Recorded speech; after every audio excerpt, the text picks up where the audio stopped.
дуруд дӯстони гиромӣ, чунон ки ба ҳамагон маълум аст, айни ҳол даъвати ҷавонон ба сафи қувваҳои мусаллаҳаи ҷумҳурии Тоҷикистон рафта истодааст ва имрӯз ҷавонони зиёде аз манотиқи гуногуни кишвар ба таври ихтиёрӣ ба сафи қувваҳои мусаллаҳаи ҷумҳурии Тоҷикистон дохил мешаванд ва ин мактаби мардонагиро мегузаранд.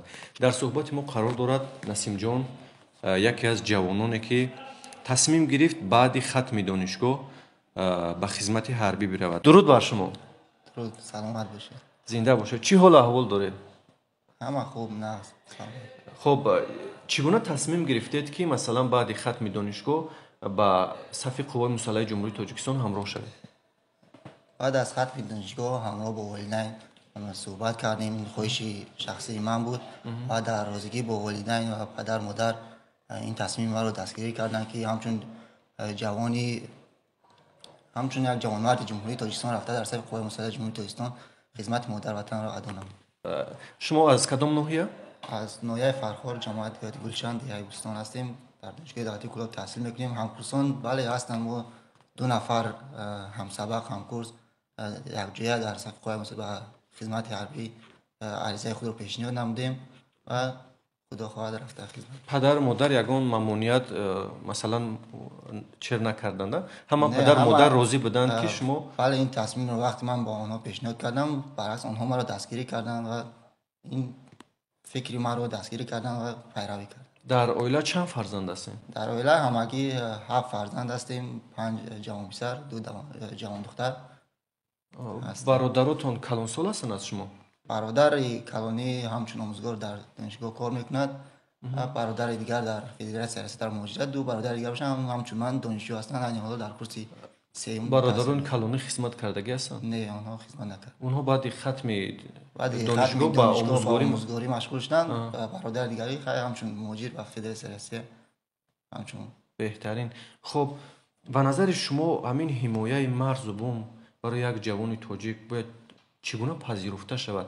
имрӯз баъзе ҷавонон аз артиш мегрезанд. михел аст то ҷое мо медонем огоҳ ҳастем, ҳатто баъзеҳо метарсанд. ба фикри шумо, ба назари шумо ҳамин ҳимояи марзу буми ватан бояд барои ҷавон чӣ гуна пазируфта шавад? мо ҳамчун ҷавонони ҷумҳурии Тоҷикистон агар рафта ватани худро муҳофизат накунем, дар сафи қувваи мусаллаҳаи ҷумҳурии Тоҷикистон хизмат накунем, дигар ҳеҷ шахс ватани моро муҳофизат намекунад. аз ҷавонон даъват ба амал меорем ки омада дар сафи қувваи мусаллаҳаи ҷумҳурии Тоҷикистон ҳамчун шаҳрванди ҷумҳурии Тоҷикистон, ҳамчун ҷавонмарди ҷумҳурии Тоҷикистон ки имрӯз асосгузори сулҳу ваҳдати миллӣ, пешвои миллат муҳтарам Эмомали Раҳмон ҳамеша такя бар ҷавонон мекунанд. ҳамчун ҷавони ин ватан барои ватан модари худ содиқона хизмат намоянд. бале, ҳамун бузурге ҳам мегӯяд ки кас нахорад пушти ман ҷуз нохуни ангушти ман. кори худро худ кунам то нек ояд кори ман. агар мо воқеан ҳам агар мо муҳофизи ин ватанам бошем, ҳеҷ кас дигар ягон аҷнабӣ намеояд ҳимоя кунад моро. мо бояд худ ватани худро бале, бояд мо худамон дар якҷоягӣ даст ба даст карда барои ҳифозати ин ватан, ин марзу бум камари ҳиммат бубандем. ва шоири дигар мегӯяд ки ҷон ба раҳи ватан фидо ман накунам кӣ мекунад?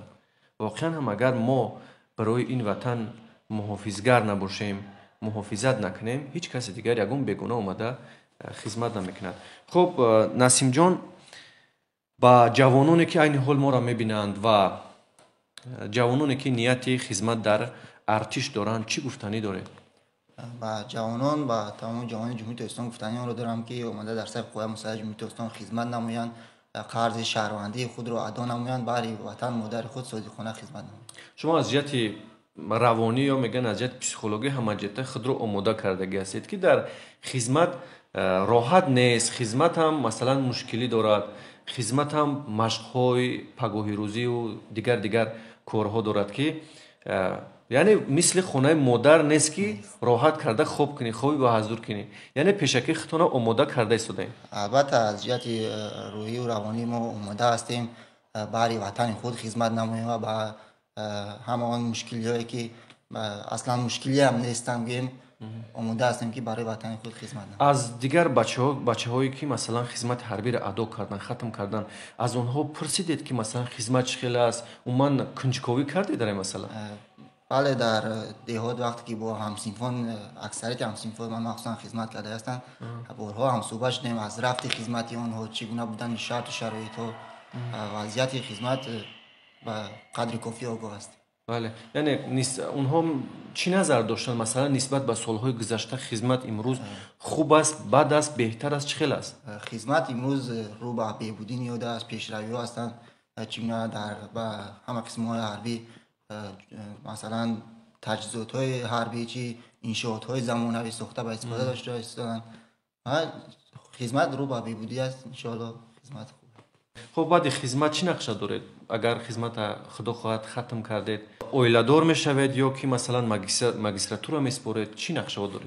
баъд аз хизмати ҳарбӣ худо хоста бошад ниятҳо дохил шудан ба магистратураи донишгоҳ дар пешаи омӯзгорӣ хизмат барои ватан. беҳтарин, саломат бошед. дӯстони гиромӣ, дар суҳбати мо буданд Насимҷон яке аз ҷавонони ватандӯст ки айни ҳол тасмим гирифт то баъди супоридани имтиҳонҳои давлатӣ ба хизмати ҳарбӣ биравад. ва мо ҳам дар якҷоягӣ ба ҳама ҷавонони кишвар эълон мекунем ё ки даъват ба амал меорем ки барои ҳифозати ин миллат, барои ҳифозати марзу буми ин миллат ҳама дар якҷоягӣ бояд камари ҳиммат бибандем. новобаста аз мушкилот, проблемое ки вуҷуд дорад, бояд мо дар хизмати ин ватан, ин миллат бошем. агар мо дар якҷоягӣ бо як иттифоқӣ агар кореро анҷом бидиҳем, фикр мекунем ки дар охир муваффақ мешавем. саломат ва бардам бошед.